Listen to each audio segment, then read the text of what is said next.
के पास 5 मिनट का वक्त है, क्लोजिंग आर्ग्यूमेंट है, उसके बाद हम ऑडियंस से क्वेश्चन आंसर लेंगे जावेद साहब की क्लोजिंग आर्ग्यूमेंट के बाद। ओके, बहुत शुक्रिया जी।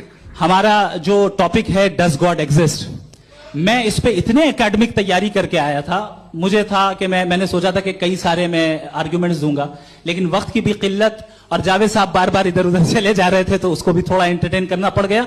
डज गॉड एग्जिस्ट पे मैं एक ही आर्ग्यूमेंट दे पाया, आर्ग्यूमेंट्स बहुत हैं और डेफिनेटिव आर्ग्यूमेंट्स हैं, और मेरे आर्ग्यूमेंट को किसी एक राउंड में भी इन्होंने एंटरटेन नहीं किया और रेफ्यूट नहीं किया, एक राउंड में भी नहीं, एक राउंड में भी नहीं। और ना ही अभी आपका क्लोजिंग आर्ग्यूमेंट आएगा, नहीं, वो बता देना। Argument of contingency sir.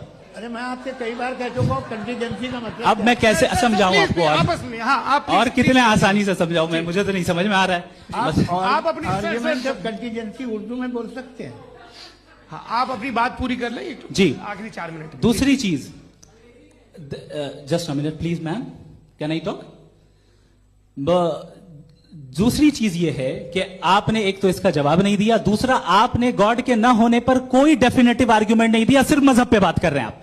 मजहब तो आज हमारा टॉपिक ही नहीं था, आज तो हमारा टॉपिक हो आप मजहब से ले लेकर आईएस तक चले गए। भाई हमारा क्या ताल्लुक है उससे? We condemn them. और उसका गॉड से क्या ताल्लुक है? अगर कोई गलत काम कर रहा है, किसी ने किसी को कत्ल किया, किसी ने किसी का रेप किया, उसको सजा मिलनी चाहिए। और आपके पास कोई भी rational strong foundation of morality नहीं है। आपने कहा कि मेजॉरिटी तय करेगी सोसाइटी की, वो सही होगा। मैंने कहा हिटलर को, फिर आप सही कहेंगे नहीं नहीं नहीं नहीं, प्लैनेट की सोसाइटी की मेजॉरिटी तय करेगी। तो प्लैनेट की मेजॉरिटी गॉड के एग्जिस्टेंस को मानती है, आप कह रहे हैं ये रिलीजियस है।